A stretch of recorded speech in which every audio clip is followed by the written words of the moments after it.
Welcome back in commerce academy. Good morning all of you. हम लोग partnership admission का lecture लेके चल रहे हैं।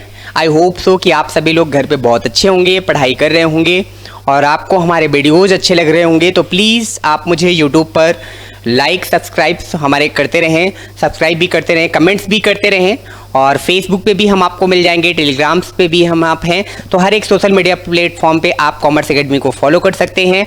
वहाँ पर आपको वैल्यूएबल टॉपिक्स, आपको पीडीएफ नोट्स, बहुत सारी चीज़ें आपको वहाँ पर मिलती रहेंगी। चलिए आज की क्लास में हम लोग पार्टनरशिप एडमिशन के आगे का टॉपिक चलते हैं। आज का लेक्चर आपको तभी समझ आएगा जब आप प्रीवियस लेक्चर देखेंगे। अगर आपने प्रीवियस लेक्चर स्किप किया तो आज का लेक्चर आपको बिल्कुल भी समझ में नहीं आने वाला है। तो प्लीज़ आप लोग जो इस लेक्चर को, आज का लेक्चर मेरा आप देख रहे हैं, प्रीवियस लेक्चर को आप जरूर देखें।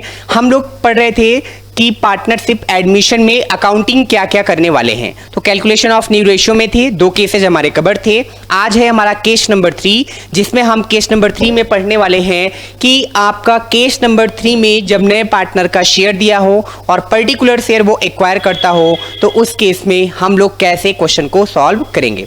तो चलिए आज की क्लास की शुरुआत केस नंबर 3 के साथ करते हैं और उम्मीद करते हैं कि आप सभी लोग खूब प्रैक्टिस कर रहे हैं, खूब मेहनत कर रहे हैं, आप हमारी बातों को फॉलो कर रहे हैं और एग्जाम तक हम आपके साथ बने रहेंगे। प्लीज़ बिल्कुल फोकस्ड रहिए, पढ़ते रहिए, अपनी चीज़ों को बिल्कुल आप कंसंट्रेट होकर कवर करिए। डिस्ट्रैक्शन बिल्कुल माइंड में मत लाइए। ज़्यादा से ज़्यादा आपके पास 4 से 5 महीने का टाइम बचा हुआ है। फोकस्ड होकर आप अपने रिजल्ट को, अपने कैरियर को दे दीजिए। मार्च के बाद आप बिल्कुल फ्री हो जाएंगे। ग्रेजुएशन में आप बिल्कुल मुक्त हो जाएंगे। फिर आपको लगेगा कि जीवन में जो पढ़ना था वो हमने 12th तक पढ़ लिया। ग्रेजुएशन में कोई आपको पढ़ने के लिए बोलेगा नहीं, कोई आपको नोट्स बनाने के लिए नहीं कहेगा। तो जो पढ़ाई है, फाउंडेशन की पढ़ाई है, बेसिक पढ़ाई है, जो बेस आपका बनना है वो यहीं से बनना है। आज की क्लास बहुत इंटरेस्टिंग है, बहुत इंपॉर्टेंट होने वाली है। तो प्लीज आप फोकस्ड होकर आज की क्लास को देखें। चलिए केस नंबर 3 में हम लोग चलते हैं, जहां पर हम लोग न्यू रेशियो की बात करने वाले थे। तो इसमें केस नंबर 2 और केस नंबर 1 और 2 तो हमारा हो गया था।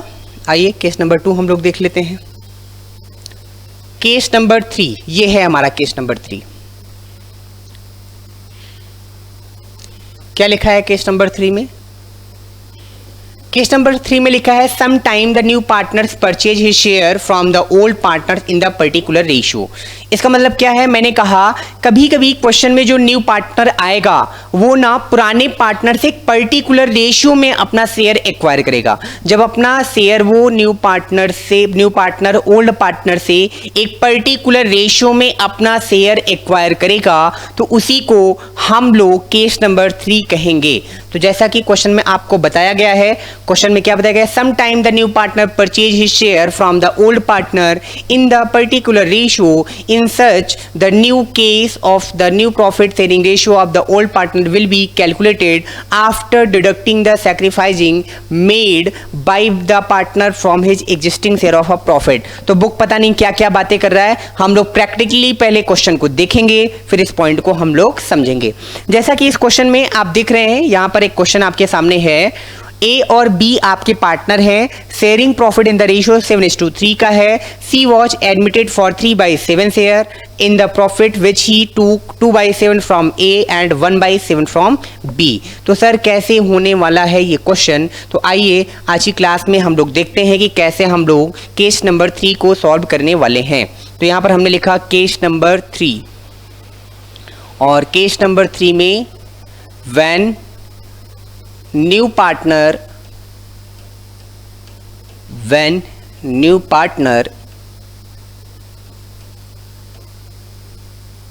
acquire his share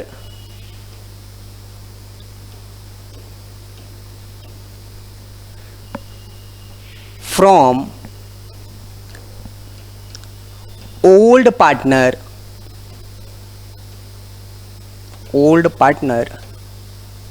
in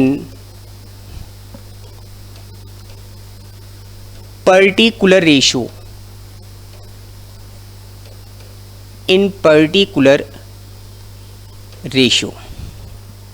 question पे आ जाएं। ये देख लीजिए क्वेश्चन में क्या था ए और बी पार्टनर है, पीएसआर क्या है 7:3 का, ये 7:3 का पीएसआर है और नया पार्टनर 2/7 के लिए, सॉरी 3/7 के लिए आया है। तो चलिए हम यहाँ पे क्वेश्चन पे आपको दिखा देते हैं। क्वेश्चन नंबर आज का फर्स्ट क्वेश्चन है हमारा,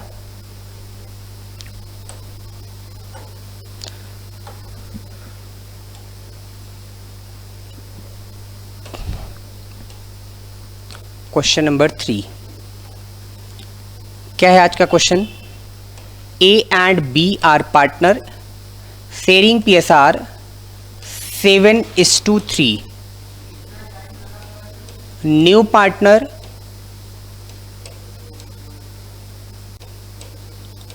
पार्टनर आपका कौन एडमिट हुआ है? सी। और सी कितने शेयर के लिए आया है सर? सी आया है 3/7 शेयर के लिए, लेकिन इसमें से 2/7 वो एक्वायर कर रहा है ए से और 1/7 वो एक्वायर कर रहा है किससे? बी से। ये वो बी से ले रहा है, ये वो ए से ले रहा है। ये आपके क्वेश्चन में लिखा हुआ है, यानी इतनी इन्फॉर्मेशन आपके क्वेश्चन में होगी। क्या क्या इन्फॉर्मेशन होगी कि आपके पास पार्टनर कौन कौन है, और जैसे ए और बी, उसका पीएसआर क्या है 7:3, नया पार्टनर कौन आया? सी, और उसका शेयर कितना है 3/7, जिसमें से पर्टिकुलर रेशियो 2/7 किससे लेगा? वो ए से, और 1/7 किससे लेगा? वो बी से।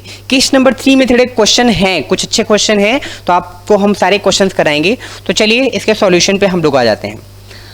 तो सर इसका सॉल्यूशन कैसे होगा केस नंबर 3 का? तो देख लेते हैं सॉल्यूशन।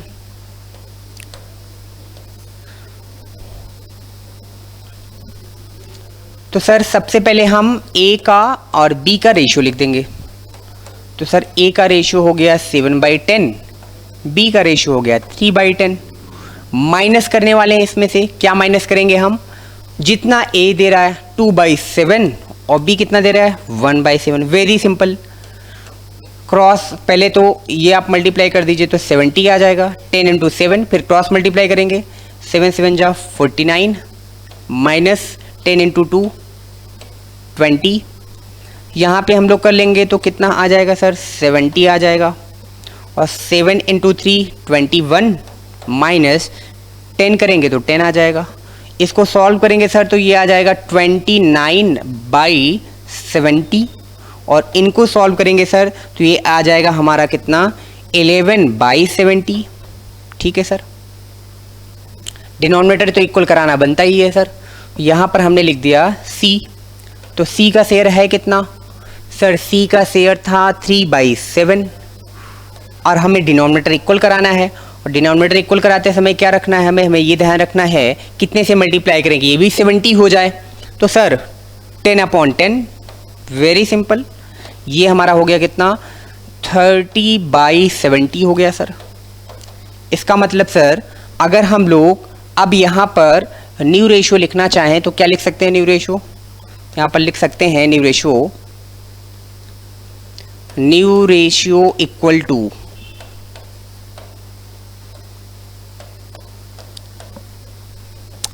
29:11:30। ये आपके क्वेश्चन का न्यू रेशियो बन जाएगा अकॉर्डिंग टू केस नंबर 3। पक्का? केस नंबर 3 में कोई शॉर्टकट नहीं है। कोई शॉर्टकट का मतलब क्या है कि केस नंबर 3 में आपका ना ओल्ड रेशियो सैक्रिफाइस होने वाला है ना इक्वल होने वाला है। केस नंबर 3 में आपको सैक्रिफाइजिंग रेशियो हर हाल में कैलकुलेट करना पड़ेगा, निकालना पड़ेगा। ठीक है सर, निकाल लेते हैं सैक्रिफाइजिंग रेशियो। कौन सी बहुत बड़ी बात है, बहुत सिंपल ही तो होता है सैक्रिफाइजिंग रेशियो। तो निकालते हैं। क्या है फॉर्मूला सैक्रिफाइजिंग रेशियो का? सर फॉर्मूला है सैक्रिफाइजिंग रेशियो का सैक्रिफाइजिंग रेशियो इक्वल टू, क्या फॉर्मूला है? ओल्ड रेशियो माइनस, क्या है sir? Old ratio minus new ratio. ठीक है सर। ओल्ड पार्टनर कौन कौन है हमारे? ए और बी। ए और बी का पुराना रेशियो क्या है? तो सर ए और बी का पुराना रेशियो है, क्वेश्चन पे आ जाते हैं हम लोग, 7/10 और कितना है 3/10। यहाँ पर हमने ले लिया 7/10 और यहाँ पर हमने ले लिया 3/10। माइनस करना है कौन सा रेशियो, न्यू रेशियो। ये देखिए न्यू रेशियो आपने ऊपर निकाला हुआ है 29, 11 और 30। 29 प्लस 11 करोगे कितना आ जाएगा 40, 30, 70। तो ये हो जाएगा आपका 20, सॉरी हाँ जी, ये आपका हो जाएगा 29/70। ये आपका कितना हो जाएगा 11/70। ठीक है सर, अब इसको सॉल्व कर लेते हैं हम लोग। क्रॉस मल्टीप्लाई एलसीएम आप ले सकते हैं, आप बिल्कुल फ्री हैं एलसीएम लेने के लिए। ये आपका हो जाएगा 490, ये आपका हो जाएगा 290, ये आपका हो जाएगा कितना 700, ये आपका हो जाएगा कितना 210, माइनस ये हो जाएगा 110। इसको जब आप सॉल्व करोगे तो ये आ जाएगा आपका 200/700 और ये आपका हो जाएगा कितना 100/700। इसका मतलब अगर हमें सैक्रिफाइसिंग रेशियो लिखना है तो हम क्या लिख सकते हैं 200:100 यानी 2:1। यही हमारे लिए सैक्रिफाइसिंग रेशियो कहलाएगा, जिसमें हम लोग गुडविल का डिस्ट्रीब्यूशन करेंगे। क्लियर है यहाँ तक? केस नंबर 3 में कोई भी शॉर्टकट अप्लाई नहीं होगा। केस नंबर 3 अगर आपके एग्जाम में आता है तो आपको केस नंबर 3 के हिसाब से आपको सैक्रिफाइसिंग रेशियो निकालना पड़ेगा एग्जाम में हर हाल में। कैपिटल एडजस्टमेंट आपके यहाँ से निकाल दिया गया है, स्किप कर दिया गया है, जिसकी वजह से अगर एग्जामिनर क्वेश्चन को कॉम्प्लिकेटेड करना चाहेगा, ट्रिकी बनाना चाहेगा, तो वो रेशियो के साथ खूब खेलेगा। इसलिए आपको रेशियो के साथ पहले इतना खेल के जाना है कि वो कोई भी ट्रिक डाले आप तुरंत पकड़ लें क्वेश्चन में। क्वेश्चन को पढ़ते समय रेशियो को जरूर फोकस करें। क्वेश्चन सॉल्व करने से पहले, चाहे आप मेरे साथ क्लास में हो, चाहे आप घर पे हो, चाहे आप एग्जाम में हो, चाहे आप प्री बोर्ड दे रहे हो, जितना टाइम आप दे सकते हैं सबसे पहले आप क्वेश्चन पे दीजिए। क्वेश्चन देखते ही आप सॉल्व मत करिए, क्वेश्चन को कंप्लीट पढ़िए। जब तक कंप्लीट क्वेश्चन आप तक कम्युनिकेट नहीं होगा तब तक कंप्लीट सॉल्यूशन आप एग्जामिनर तक कम्युनिकेट नहीं कर पाएंगे। सो प्लीज आप क्वेश्चन को केयरफुली ध्यान से पहले पढ़ें अच्छे से। क्वेश्चन जब क्लियर हो जाए तभी आप उसको सॉल्व करना शुरू करें। तो केस नंबर 3 आपको शायद क्लियर हो गया होगा। अगर नहीं क्लियर है तो आप मुझे कमेंट करके बताते चलेंगे, फिर हम आपको अगले टॉपिक में इसके क्वेश्चंस कराते चलेंगे। चलिए, इस पे एक दो क्वेश्चन और भी हैं, केस नंबर 3 पे हैं, वो आप सॉल्व करेंगे अपनी बुक से। प्रैक्टिकल क्वेश्चन के लिए हम लोग लाइव सेशन भी ले रहे हैं, तो लाइव सेशन जो कॉमर्स एकेडमी ऐप पे है वहां अगर आप आते हैं तो वहां आपके एक एक क्वेश्चन हम सॉल्व करा रहे हैं। तो वो पेड क्लासेस हैं, आप कॉमर्स एकेडमी ऐप जो है डाउनलोड करें गूगल प्ले स्टोर से, हमारे साथ ज्वाइन करें। कंसेप्ट यूट्यूब पे तो आप देख ही रहे हैं। प्रैक्टिकल क्वेश्चन एक एक क्वेश्चन, चाहे वो DK गोयल हो, चाहे वो TS अग्रवाल हो, चाहे SE शर्मा हो, चाहे वो NCERT हो, चाहे वो आपकी एग्जाम पेपर हो, सारे के सारे टॉपिक के क्वेश्चन हम लोग वहां पर कॉमर्स एकेडमी ऐप पर और लाइव क्लास में हम लोग कवर कर रहे हैं। तो कॉमर्स एकेडमी ऐप आप गूगल प्ले स्टोर से डाउनलोड कर लें। अगर आपको क्लासेज अच्छी लग रही हैं, कंप्लीट सॉल्यूशन अगर आपको चाहिए तो आपको वहां पर मिलेगा। कॉमर्स एकेडमी ऐप पे साथ में आपको सारे क्लास 12th 11th के PDF नोट्स टॉपिक आपको मिलेंगे, सारी बुक्स के क्वेश्चंस मिलेंगे, यानी DK Goyal, TS Agarwal, SE Sharma, NCERT के सारे क्वेश्चन आपको मिलेंगे। क्लास 25 ईयर के एग्जाम पेपर आपको वहाँ पे फ्री ऑफ कॉस्ट मिलेंगे। तो आपके लिए बहुत वैल्यूएबल है, बहुत सारे कंटेंट हम आपकी एग्जाम के लिए फ्री लेकर आए हैं। तो प्लीज़ आप हमारे कॉमर्स एकेडमी ऐप को डाउनलोड करें from the Google play store. ठीक है सर, चलिए अब हम लोग बात करते हैं केस नंबर 4 की। केस नंबर 3 पे आप प्रैक्टिस करेंगे, ये जिम्मेदारी आपकी है। बाकी जो बच्चे हमारे साथ इनरोल्ड हैं, जिनका रजिस्ट्रेशन हो चुका है, लाइव क्लास में आपको जहां जहां दिक्कत आती चलेगी उसके क्वेश्चन हम आपको लाइव क्लास में कॉमर्स एकेडमी ऐप पे भी कंप्लीट कराते चलेंगे। जो हमारी रेगुलर बैच 7 to 8 और 8:30 to 9:30 रेगुलर हमारी चल रही है। 1 सितंबर से हम लोग नया बैच भी स्टार्ट कर रहे हैं। जो भी इंटरेस्टेड स्टूडेंट्स हैं प्लीज आप हमारे व्हाट्सएप नंबर 9415400889 पर या आप कॉमर्स एकेडमी ऐप को डाउनलोड करके हमारे साथ कांटेक्ट कर सकते हैं, जुड़ सकते हैं और बैच को ज्वाइन कर सकते हैं और एग्जाम में आप अपना टॉपिक अच्छे से कंप्लीट कर सकते हैं। चलिए केस नंबर 4 की बात कर लेते हैं। तो केस नंबर 4 क्या कहता है? केस नंबर 4 ये कहता है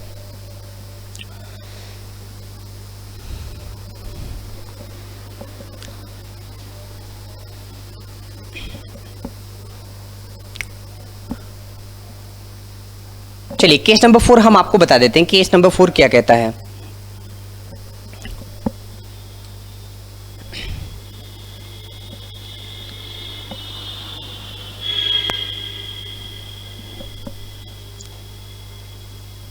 Case number 4.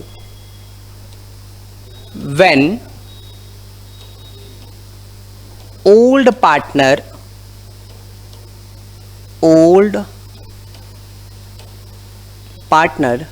surrender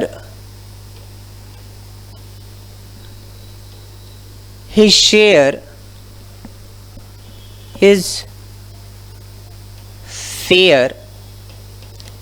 in favor of new partner,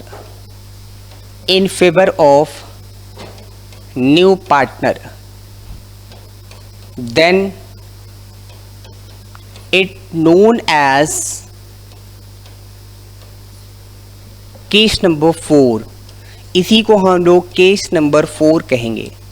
और इस केस नंबर 4 की और एक बड़ी ही इंपॉर्टेंट और इंटरेस्टिंग बात, क्या कैसे हम पहचानेंगे केस नंबर 4?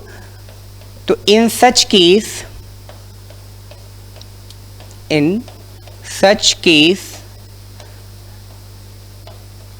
न्यू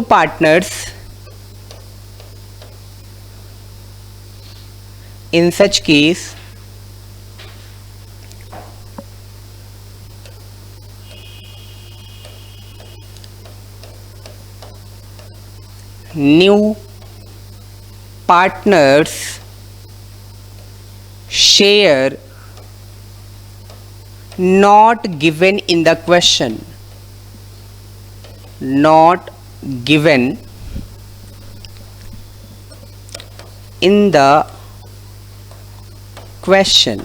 आपको क्वेश्चन में नए पार्टनर का शेयर नहीं दिया होगा।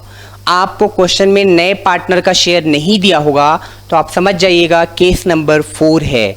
और साथ में आपको क्वेश्चन में बताएगा कि जो एग्जिस्टिंग पार्टनर हैं, जो हमारे ओल्ड पार्टनर हैं, वो सरेंडर कर रहे हैं। किसके लिए सरेंडर कर रहे हैं?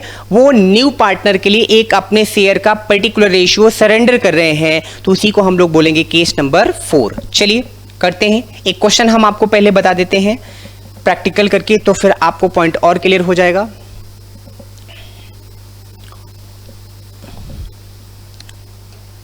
A and B were partner in a firm.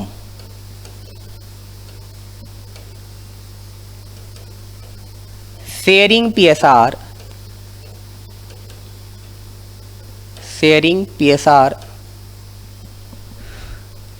3:2. They admitted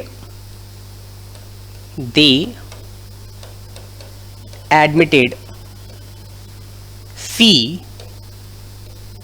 as a new partner.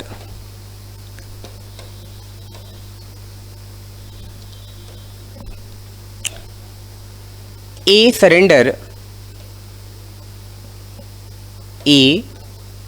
surrender 1/5 of his share in favor of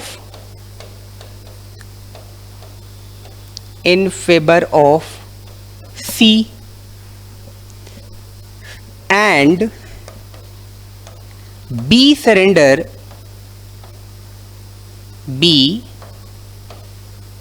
surrender 1/4 of his share in favor of C। जैसा कि मैंने आपको बताया क्वेश्चन में भी आपको वही मिला। पहला पॉइंट क्या है सर? पहला पॉइंट सर ये है कि क्वेश्चन में न्यू पार्टनर जो आएगा उसका शेयर नहीं दिया होगा कि वो 1/4 के लिए, 1/3 के लिए, कितने शेयर के लिए वो आ रहा है फॉर्म में। Okay sir. दूसरा, जो एग्जिस्टिंग पार्टनर होंगे, जो ओल्ड पार्टनर्स होंगे, वो अपने शेयर का कुछ एक पर्टिकुलर पार्ट नए पार्टनर के फेवर में सरेंडर करेंगे। ठीक है सर। तो ये क्वेश्चन में आपको वही बताया गया कि ए और बी पार्टनर थे और उनका PSR 3:2 का था। उन्होंने एक नया पार्टनर एडमिट किया, किसको एडमिट किया? सी को। कितने शेयर के लिए? सर दिया ही नहीं है, तभी तो केस नंबर 4 अप्लाई हो रहा है। साथ में ए सरेंडर कर रहा है कितना? तो सर क्वेश्चन में ए सरेंडर कर रहा है 1/5 शेयर। ए का सरेंडर है 1/5 ऑफ हिज शेयर लिखा है। फ्रॉम हिज शेयर होता तो केस 3, ऑफ हिज शेयर लिखा होगा तो केस नंबर 4। ऑफ का मतलब मल्टीप्लाई करना है, फ्रॉम का मतलब डायरेक्टली सब्सट्रैक्ट करना है, माइनस करना है, ठीक है सर। और in favour of C, B surrender कितना कर रहा है? 1/4 ऑफ हिज शेयर। कह रहे हैं कि 1/4 बी शेयर सरेंडर कर रहा है। तो आइए इसका सॉल्यूशन हम लोग देखते हैं। कभी कभी क्वेश्चंस में आपको ऐसे भी मिलेगा कि केस नंबर 3 केस नंबर 4 को मिक्स कर देगा। ए के लिए बताएगा केस नंबर 3, बी के लिए बताएगा केस नंबर 4। अगर आप इसको कंप्लीट पढ़े रहेंगे तो आपको दिक्कत नहीं आएगी। सारे हर एक जितने भी कम्पिटिटिव एग्जाम हैं, सभी कम्पिटिटिव एग्जाम में यहाँ से रेशियो से क्वेश्चन पूछे जाते हैं। कॉमर्स का जो कम्पिटिटिव एग्जाम है, जैसे आपके टीचिंग लाइन के जो हैं, वहाँ पर UGC नेट में भी यहाँ से क्वेश्चन बनता है। CA-CPT में तो क्वेश्चन बनना ही बनना है। क्लास 12 के MCQ में क्वेश्चन बनना ही बनना है। ये चैप्टर, ये टॉपिक बहुत इंपॉर्टेंट है आप सभी के लिए। चलिए इसका सॉल्यूशन हम लोग देख लेते हैं। तो क्या होगा इसका सॉल्यूशन? तो सर इसमें जो है हम लोग क्वेश्चन को 2 स्टेप में सॉल्व करते हैं। पहला स्टेप क्या होता है? स्टेप नंबर 1 हमारा जो होता है, पहले हम ये निकालते हैं कि सरेंडर कौन कितना कर रहा है। सैक्रिफाइजिंग, सरेंडर का मतलब सैक्रिफाइजिंग होता है। पहले हम सैक्रिफाइजिंग रेशियो निकाल लेते हैं कि कौन कितना सैक्रिफाइस कर रहा है। पार्टनर कौन कौन था? ए और कौन था हमारे पास? बी। ए का रेशियो कितना है? 3/5। बी का रेशियो कितना है? 2/5। क्लियर यहाँ तक? कितना सरेंडर कर रहा है? ऑफ हिज शेयर लिखा है, तो सर ये कर रहा था 1/5 और ये कर रहा था 1/4। इसका मतलब ये सरेंडर कर रहा है कितना? 3/25 और ये कितना कर रहा है? 2 कितना कर रहा है आपका? 20। सरेंडर वाला पार्ट निकल कर आया। 3/5 सरेंडर बाई क्या है? ए है और 2/20 सरेंडर बाई क्या है? बी है। अगर आप निकालना चाहें तो यहीं पर आप सी का शेयर निकाल सकते हैं। कैसे निकाल सकते हैं सी का शेयर? सी का शेयर इक्वल टू होता है ए का सरेंडर प्लस बी का सरेंडर इक्वल टू सी का सरेंडर। तो देखो ए कितना सरेंडर कर रहा है? ए सरेंडर कर रहा है 3/25 प्लस आप 2/20 को 1/10 भी लिख सकते हैं, 1/10। तो इसका मतलब सरेंडर कितना हुआ? तो सर इसको सॉल्व कर लेते हैं। 2/50, 10 × 3 ये हो जाएगा 30, प्लस का साइन है प्लस लगाया, 25 × 1 कितना हो जाएगा? 25।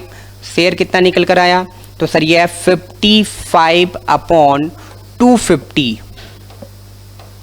इसको सिंप्लीफाई कर लीजिए तो ये आ जाएगा आपका सर 11, ये आ जाएगा आपका कितना? 50। तो 11/50 ये नए पार्टनर का शेयर आपका आ गया।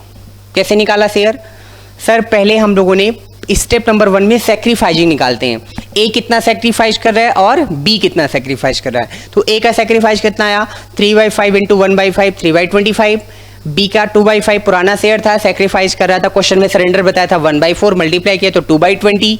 तो फिर अब कहते हैं सी का शेयर भी निकल सकता है। जब हमें ए का सरेंडर और बी का सरेंडर पता है तो ए का सरेंडर प्लस बी का सरेंडर, जब हमने ए का सरेंडर प्लस बी का सरेंडर किया तो टोटल हमारा सी का शेयर आ गया। और सी का शेयर कितना निकल कर आया हमारे पास? 11/50। चलिए अब इसके आगे का पार्ट क्या है सर? अभी तो हमने सरेंडर निकाला, न्यू रेशियो तो निकाला नहीं। ये देखिए हम लोग न्यू रेशियो भी निकाल लेते हैं। कैसे निकालेंगे न्यू रेशियो? तो न्यू रेशियो निकालने के लिए अब हम लोग क्या करेंगे? न्यू रेशियो इक्वल टू लिखेंगे old ratio minus sacrificing ratio. अगर हम ओल्ड रेशियो में से सैक्रिफाइजिंग रेशियो निकाल दें तो जो रिजल्टिंग फिगर होगा वो हमारे लिए न्यू रेशियो कहलाएगा। तो देखो ओल्ड रेशियो क्या क्या है? ए का शेयर लिख देते हैं, बी का शेयर लिख देते हैं। ए का शेयर है सर कितना क्वेश्चन में? 3/5। बी का शेयर सर क्वेश्चन में कितना है? 2/5। माइनस करना है, कितना माइनस करना है? चल के देख लेते हैं। किसका कितना कितना शेयर है, कौन कितना, 3/25 2/20, तो ये माइनस कर देते हैं 3/25 और इनका कितना 2/20, तो सर ये आ जाएगा 1/25, ये आ जाएगा 75 माइनस कितना 15, ये कितना आ जाएगा सर 125, और ये कितना आ जाएगा सर 40 माइनस 10 आ जाएगा। नया पार्टनर कौन है सर, सी। शेयर कितना है, तो सी का शेयर है 11/50, 11/50। आप कितने से मल्टीप्लाई करें कि हमारा शेयर 125 हो जाए,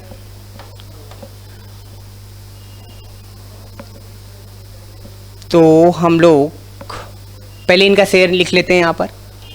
तो ये शेयर आ जाएगा हमारा कितना 60/125, और इनका कितना आ जाएगा 30/125, और इनका शेयर सी का कितने से करें कि हमारा भी 125 आ जाए, तो 2 टाइम करेंगे तो 100 हो जाएगा, 3 टाइम करेंगे तो 150 हो जाएगा। तो हम लोगों को सब में मल्टीप्लाई करना पड़ेगा ताकि हम लोग आगे की वैल्यू कर सकें। तो कर सकते हैं हम लोग कितना, अगर इसमें 5 से कर दें, 5/5 कर दें, तो ये हमारे लिए हो जाएगा कितना 150, और ये कितना हो जाएगा, नहीं 5 से नहीं 4 से करते हैं हम लोग। सिंप्लीफाई का रूल कोई कंफर्म रूल नहीं है, आप अपने अकॉर्डिंग सिंप्लीफाई कर सकते हैं, उसको लिख सकते हैं। तो इसमें बहुत कंफ्यूज नहीं होना है, ये बहुत इजी पार्ट है। इसको 4 से कर देते हैं, तो 4 इसमें कर दिया, 4 इसमें से कर दिया, तो सर ये कितना हो गया, ये हो गया 240 अपॉन कितना हो गया सर 500 हो गया, और ये हम हो गया 120 अपॉन कितना 500 हो गया। ये आपका 0 है, 0, हाँ ठीक है सर। अब इसको हम इजी से कर सकते हैं, कितना 10/10 कर दें, तो हमारा भी रेशियो कितना हो जाएगा सर, तो ये देखिए ये रेशियो हमारा हो जाएगा 110/500 हो जाएगा। डिनोमिनेटर तीनों का इक्वल हो गया। चलिए सर अब इसको हम लोग लिख लेते हैं न्यू रेशियो। तो यहाँ पर लिखा न्यू रेशियो, कितना कितना लिखेंगे न्यू रेशियो, तो new ratio equal to sir लिखेंगे, सॉरी न्यू रेशियो हम लोग कितना लिखेंगे 240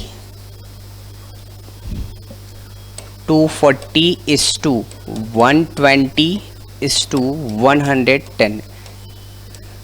तो रेशियो क्या बना हमारा 24 is to 12 is to 11, 24 is to 12 is to 11, ये हमारा रेशियो बना। और इसी को हम लोग कौन सा रेशियो बोलेंगे सर, इसी को हम लोग बोलेंगे न्यू रेशियो। तो केस नंबर 4 बहुत आसान सा केस है। क्या है केस नंबर 4 में, तो सर केस नंबर 4 में आपसे ये कहा जाता है कि पहली बात तो न्यू पार्टनर का शेयर आपको क्वेश्चन में नहीं दिया होता है, और साथ में कहते हैं सर उसके साथ साथ आपको क्वेश्चन बताता है कि जो आपके एग्जिस्टिंग पार्टनर हैं या जो आपके ओल्ड पार्टनर हैं वो किस रेशियो में न्यू पार्टनर के लिए वो सरेंडर करेंगे, ये भी आपको क्वेश्चन में बताया रहता है।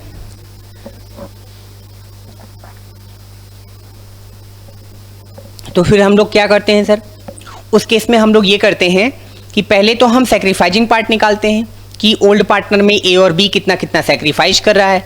सैक्रिफाइजिंग पार्ट जब हमारा निकल के आ जाता है तो फिर हम लोग न्यू रेशियो निकाल लेते हैं और सिंपल फॉर्मूला हम लोग अप्लाई कर देते हैं न्यू रेशियो का। ये देखिए मैंने क्या क्या किया, पहले सर हमने क्या किया, सॉल्यूशन में स्टेप 1 सबसे पहले सैक्रिफाइजिंग रेशियो निकालेंगे। कैसे, ए का और बी का उनका शेयर लिखेंगे और जितना जितना वो सरेंडर करेंगे मल्टीप्लाई करके उनका सैक्रिफाइजिंग निकालेंगे। जितना ए सरेंडर करेगा प्लस बी सरेंडर करेगा उसका टोटल कर देंगे तो सी का रेशियो आ जाएगा। और सी का रेशियो आप देखेंगे तो कितना आ रहा है सी का रेशियो, सर सी का रेशियो हमारे क्वेश्चन में आ रहा है 11/50। फिर हम लोग क्या करेंगे, न्यू रेशियो निकाल लेंगे। सर न्यू रेशियो का क्या फॉर्मूला होता है sir, old ratio minus sacrificing ratio. Old ratio लिखा उसमें से सैक्रिफाइजिंग रेशियो माइनस किया तो हमारे पास न्यू रेशियो निकल कर आ गया। अब सर कहानी है सैक्रिफाइसिंग रेशियो की। तो सैक्रिफाइसिंग रेशियो आप निकाल सकते हैं, बहुत आसान फॉर्मूला है सैक्रिफाइसिंग रेशियो का। हम लास्ट के क्वेश्चंस में आपको बता चुके हैं। कुछ काम आपको भी हम करने के लिए देंगे कि सैक्रिफाइसिंग कैसे निकलेगा। तो सैक्रिफाइसिंग रेशियो का फॉर्मूला हम आपको याद दिला देते हैं, बाकी आप खुद से निकालेंगे। तो sacrificing ratio equal to formula क्या होता है सर? फॉर्मूला होता है old ratio minus new ratio. Old ratio में से आप न्यू रेशियो माइनस करेंगे तो आपको सैक्रिफाइसिंग रेशियो मिल जाएगा। इसका भी एक शॉर्टकट है, लेकिन वो हम अगली क्लास में आपको बताएंगे। थोड़ी सी प्रैक्टिस आप कर लें उसके बाद। तो ये रेशियो का कंटेंट हमारा क्लियर हो गया। 4 केसेज हैं, उन चारों केसेज को मैं एक बार फिर से क्लियर कर देता हूँ। बहुत इंपॉर्टेंट है रेशियो। जब तक रेशियो का क्वेश्चन आप नहीं करेक्ट करोगे तब तक आपके क्वेश्चंस नहीं लग पाएंगे, इसलिए आप रेशियो का पूरा प्रैक्टिस करेंगे। पहला केस क्या है? क्वेश्चन में जब न्यू पार्टनर का शेयर दिया हो और क्वेश्चन में न्यू रेशियो ना दिया हो। केस नंबर 2 क्या है? सर न्यू पार्टनर का शेयर दिया होगा, साथ में क्वेश्चन बताएगा कि न्यू पार्टनर ओल्ड पार्टनर से इक्वली एक्वायर करेगा। जब वो इक्वली एक्वायर करने की बात करेगा तो केस 2 हो जाएगा। केस नंबर 3 जिसमें न्यू पार्टनर का शेयर दिया होगा, साथ में पर्टिकुलर रेशियो भी दिया होगा कि न्यू पार्टनर कितना ए से लेगा, कितना बी से लेगा। ये इस केस में हमारा केस नंबर 3 अप्लाई हो जाएगा। केस नंबर 4 जिसमें न्यू पार्टनर का शेयर हमें क्वेश्चन में नहीं दिया होगा, साथ में ओल्ड पार्टनर का ये रेशियो बताएगा कि वो न्यू पार्टनर के लिए कितना कितना पार्ट सरेंडर करते हैं। 2 स्टेप में केस नंबर 4 अप्लाई करते हैं हम लोग। पहला स्टेप क्या होता है? पहले हम लोग सैक्रिफाइसिंग निकालते हैं, फिर उसके बाद हम लोग न्यू रेशियो का कैलकुलेशन करते हैं। केस 1 में हमने आपसे बताया कि जब आपको क्वेश्चन में न्यू रेशियो नहीं दिया होगा तो जो आपका ओल्ड रेशियो होगा वही रेशियो आपके लिए सैक्रिफाइसिंग रेशियो बन जाएगा। केस नंबर 2 में हमने आपसे बताया कि सैक्रिफाइसिंग रेशियो हमेशा हमेशा आपका इक्वल होगा। सैक्रिफाइसिंग रेशियो हमेशा आपका इक्वल होगा केस नंबर 2 में, जबकि केस नंबर 3 और केस नंबर 4 में सैक्रिफाइसिंग रेशियो का कैलकुलेशन आप सभी को करना पड़ेगा। वहां पर किसी प्रकार का कोई शॉर्टकट नहीं है। ठीक है सर, रेशियो का पॉइंट हम सभी का क्लियर है। तो हम लोग आज ही क्लास में आगे बढ़ते हैं और आज का जो अगला टॉपिक है बड़ा मोस्ट वांटेड टॉपिक है, जिसकी बड़ी तलाश रहती है बच्चों को, बड़ा कन्फ्यूजन रहता है और बहुत ही रिपीटेड टॉपिक है। आपके रिकंस्टिट्यूशन में मिलेगा, एडमिशन में मिलेगा, रिटायरमेंट में मिलेगा, डेथ में मिलेगा और डिसोल्यूशन में मिलेगा। तो आज का टॉपिक क्या है सर? आज हम लोग पढ़ने वाले हैं अगला topic, revaluation of assets and liability. Revaluation of assets and liability क्या होता है सर? थोड़ा सा आप रिवैल्यूएशन के बारे में पहले बता दीजिए। देखिए रिवैल्यूएशन का मतलब है हमारा रिवैल्यूएशन हमारा जो है वो 2 वर्ड से मिलके बना है। किससे किससे मिलके बना है सर? एक तो मिलके बना है री से, दूसरा बना है वैल्यू से। तो आइए रिवैल्यूएशन का मतलब आपको समझा देते हैं। रीवैल्यूएशन का मतलब है किसी चीज की वैल्यू को दोबारा निकालना ही रीवैल्यूएशन कहलाता है। रीवैल्यूएशन किसका होगा? तो आपको कंटेंट की हेडिंग में ही लिखा था कि रीवैल्यूएशन बिजनेस में 2 चीजों का होगा, एसेट्स का और किसका होगा? लायबिलिटीज का। ये उम्मीद आपसे हम भी करते हैं, सीबीएसई, आईएससी, यूपी बोर्ड, सीएसीपीटी का एग्जामिनर भी आपसे करता है कि क्लास 12th में आपको एसेट्स और लायबिलिटी का मतलब पता होगा। नहीं पता है तो फिर बेटा आपको ये दिक्कत आने वाली है, टॉपिक समझ में नहीं आएगा। क्लास 11th में आपको एसेट्स और लायबिलिटी पढ़ाया जाता है कि करंट एसेट्स क्या है, फिक्स्ड एसेट्स क्या है, जिसको हम नॉन करंट भी बोलते हैं, टेंजिबल क्या है, इनटेंजिबल क्या है, करंट लायबिलिटी क्या है, नॉन करंट लायबिलिटी क्या है। ये सब क्लास 11th की बातें हैं। अगर आपको ये बातें नहीं पता है तो फिर क्लास 12th में आपको प्रॉब्लम आने वाली है, क्योंकि मैं बताऊंगा लेकिन मैं इतना डिटेल आपको नहीं बता पाऊंगा, क्योंकि क्लास 12th का भी सिलेबस हमें टाइम पर खत्म करना है। तो क्लास 11 की बातें आपको थोड़ी सी कंफर्म होनी चाहिए। तो रिवैल्यूएशन का मतलब बताए रीवैल्यू, किसी चीज की वैल्यू को दोबारा निकालना ही रीवैल्यू कहलाता है। मैंने आपको पिछले लेक्चर में एक एग्जांपल बताया था कि मैंने 2010 में एक बिजनेस शुरू किया और 2020 में हमारे पास एक नया पार्टनर राजू आता है और कहता है कि सर आप मुझे पार्टनर बना लो। तो मैं कहता हूं कैपिटल लेकर आना है और आपको क्या लेकर आना है? गुडविल लेकर आना है। कहते हैं ठीक है सर, हम कैपिटल भी लाएंगे, हम गुडविल भी लाएंगे। कैपिटल गुडविल लाकर वो पार्टनर बन जाता है।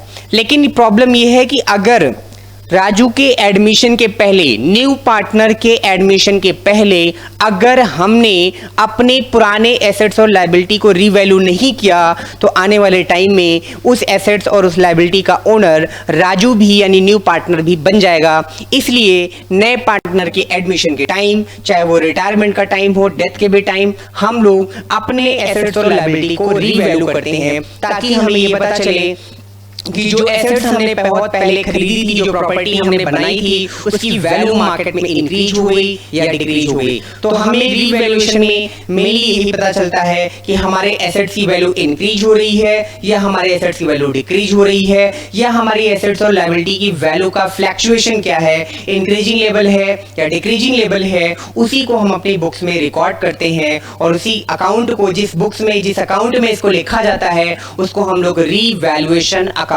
कहते हैं। ठीक है सर, इसका मतलब हम लोग रीवैल्यूएशन में डिस्कस करने वाले हैं किसके बारे में, एसेट्स के बारे में, और किसके बारे में डिस्कस करने वाले हम लोग, लायबिलिटी के बारे में। हाँ जी, तो रीवैल्यू हम लोग करेंगे किसके किसके बारे में सर? एक तो रीवैल्यू हम लोग करने वाले हैं एसेट्स के बारे में, और दूसरा हम लोग रीवैल्यू करने वाले हैं किसके बारे में, लायबिलिटीज के बारे में।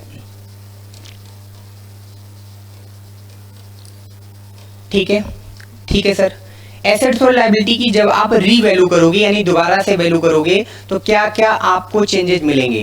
कहते हैं सर दो चेंजेस मिलेंगे, या तो हमारी एसेट्स की वैल्यू इंक्रीज हो जाएगी या तो हमारी वैल्यू क्या हो जाएगी, डिक्रीज हो जाएगी। लायबिलिटी के साथ भी सेम है, या तो लायबिलिटी की वैल्यू हमारी इंक्रीज होगी या तो लायबिलिटी की वैल्यू हमारी क्या हो जाएगी, डिक्रीज हो जाएगी। पॉइंट क्लियर है? जब आप रिवैल्यूएशन अकाउंट बनाएंगे तो रिवैल्यूएशन में जब आप एसेट्स और लायबिलिटी को रीवैल्यू करेंगे किसी भी चीज की, मान लीजिए मैंने एक आईफोन परचेज किया 2015 में, अब 2020 में मैं आईफोन की वैल्यू को रीवैल्यू करूंगा, या तो मेरी वैल्यू इंक्रीज होगी या तो मेरी वैल्यू डिक्रीज होगी। तो सेम एसेट्स की वैल्यू या तो इंक्रीज या तो डिक्रीज, लायबिलिटी की वैल्यू या तो इंक्रीज या तो डिक्रीज हो जाएगी। ठीक है सर, वो क्वेश्चन पे भी पता चलेगा, अभी हम आपको एग्जाम्पल के थ्रू भी समझाने वाले हैं।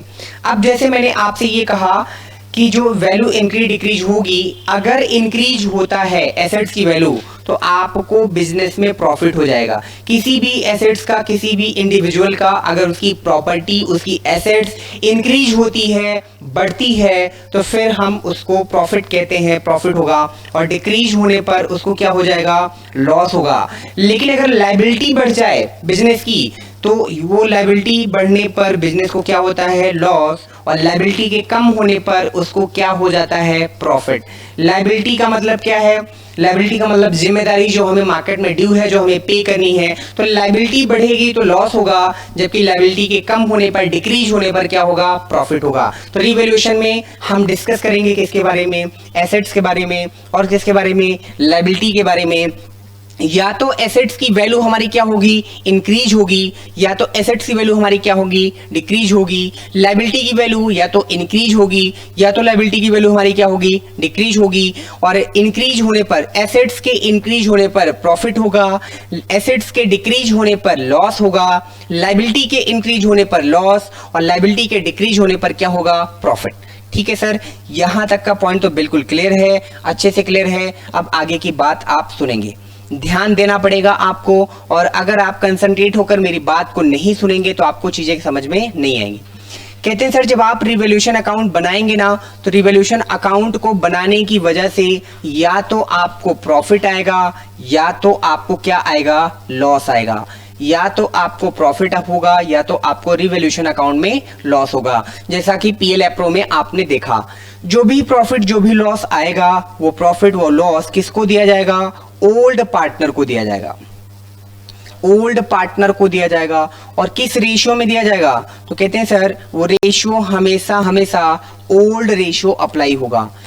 यानी रिवैल्यूएशन का जो भी प्रॉफिट, जो भी लॉस आएगा, वो ओल्ड पार्टनर को ओल्ड रेशियो में दिया जाएगा। नए पार्टनर का उसमें कोई भी हक नहीं होगा, कोई भी शेयर न्यू पार्टनर को नहीं मिलेगा। ये हमको ध्यान में रखना है। क्यों नहीं मिलेगा?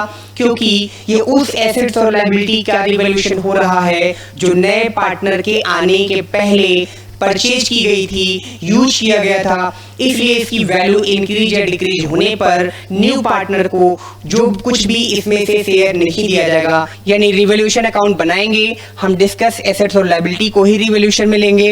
रिवॉल्यूशन बनाने से या तो प्रॉफिट होगा या तो लॉस होगा। जो भी प्रॉफिट जो भी लॉस आएगा किसको देना है? ओल्ड पार्टनर को।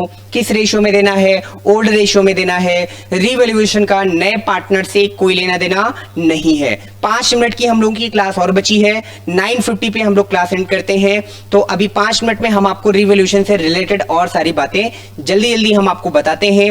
अगले लेक्चर में इसकी प्रैक्टिकल अप्रोच भी हम लोग कवर करेंगे, इसके क्वेश्चन भी हम लोग लगाएंगे। और आप लोगों को भी जो चीजें क्लियर नहीं होंगी तो आप जरूर कमेंट करके हमें बताते चलेंगे। हम उसके लिए आपको फिर से वो टॉपिक हम आपका रिवाइज करते चलेंगे। चलिए सर ठीक है।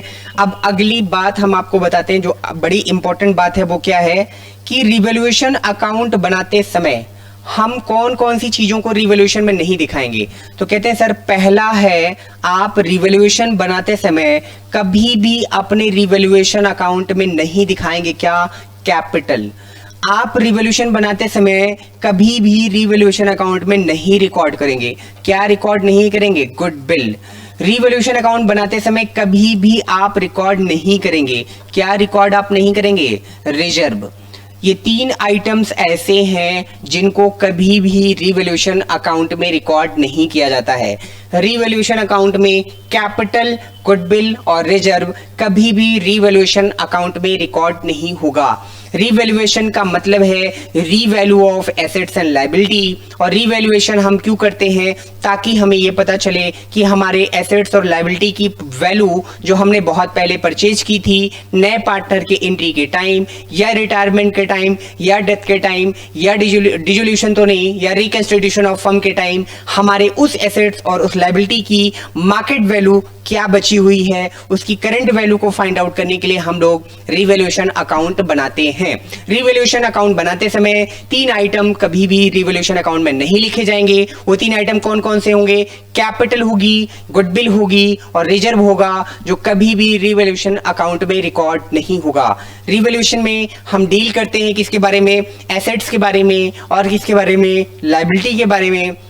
जब एसेट्स और लायबिलिटी की हम बात करेंगे और उनको कंपेयर करेंगे, हमारे पास 2 वैल्यू दी होगी, एक एडजस्टमेंट की वैल्यू होगी और एक हमारी बैलेंस शीट की वैल्यू होगी। बैलेंस शीट की वैल्यू को हम लोग बुक वैल्यू कहते हैं और एडजस्टमेंट की वैल्यू को हम लोग मार्केट वैल्यू कहते हैं। कंपेयर करते हैं दोनों वैल्यू के साथ कि वैल्यू इंक्रीज हो रही है कि वैल्यू डिक्रीज हो रही है। हमने आपको यहां पर बताया भी कि एसेट्स की वैल्यू के इंक्रीज होने पर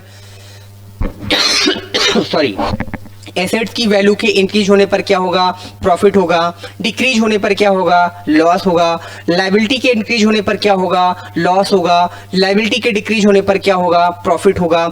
एक और पॉइंट जो मैंने अभी आपको यहां नहीं बताया वो मैं आपको बताता चलूं कि प्रॉफिट का हमेशा कॉमर्स में प्रॉफिट का हमेशा कैसा बैलेंस होता है? क्रेडिट बैलेंस होता है। लॉस का हमेशा कैसा बैलेंस होता है? डेबिट बैलेंस होता है। तो ये एक लॉस भी हमारा क्या हो जाएगा? डेबिट हो जाएगा। ये प्रॉफिट हमारा क्या हो जाएगा? क्रेडिट हो जाएगा। किस अकाउंट में होगा? तो उस अकाउंट का नाम होगा रीवैल्यूएशन अकाउंट। और रीवैल्यूएशन अकाउंट में हम जब इनको रिकॉर्ड करेंगे तो या तो हमें रिवैल्यूएशन में प्रॉफिट मिलेगा या तो हमें क्या मिलेगा? लॉस मिलेगा। उस प्रॉफिट उस लॉस को किसको देना है? ओल्ड पार्टनर को देना है। किस रेशियो में देना है? ओल्ड रेशियो में देना है। और न्यू पार्टनर को रिवॉल्यूशन का कुछ भी पार्ट हम लोग नहीं शेयर करेंगे, क्योंकि नए पार्टनर का रिवॉल्यूशन से कुछ भी लेना देना नहीं होता है। रिवॉल्यूशन अकाउंट बनाते समय हमें यह ध्यान में रखना है कि ये 3 ऐसे कंटेंट हैं जिनको 3 ऐसे ट्रांजैक्शंस हैं जिनको हम कभी भी रिवॉल्यूशन अकाउंट में रिकॉर्ड नहीं करेंगे। वो 3 ट्रांजैक्शन कौन कौन से हैं? कैपिटल, दूसरा कौन सा है? गुडविल, तीसरा कौन सा है? रिजर्व। कैपिटल, गुडविल और रिजर्व कभी भी रिवॉल्यूशन अकाउंट में रिकॉर्ड नहीं किया जाएगा। ये पॉइंट आपको ध्यान में रखना है। रिवॉल्यूशन का जो भी प्रॉफिट जो भी लॉस आएगा ओल्ड पार्टनर को ओल्ड रेशियो में देना है, ये भी आपको ध्यान में रखना है। और साथ में इसकी जनरल एंट्री, इसका अकाउंट कैसे बनेगा, कल की क्लास में हम लोग देखने वाले हैं। तो आज की क्लास हम लोग यहीं तक रखते हैं, बाकी बातें हम लोग कल की क्लास में करेंगे। और आप हमारे साथ जुड़े रहिए, बने रहिए व्हाट्सएप पे यूट्यूब पर आप हमें लाइक सब्सक्राइब करते रहें, कमेंट्स करते रहें। आपके वैल्यूएबल कमेंट्स हमें एनर्जी देते हैं, हम और ईमानदारी से आपके साथ आ पाते हैं और मेहनत करते हैं। तो आज की क्लास यहीं तक, बाकी बातें हम लोग कल की क्लास में करेंगे। Okay, thank you.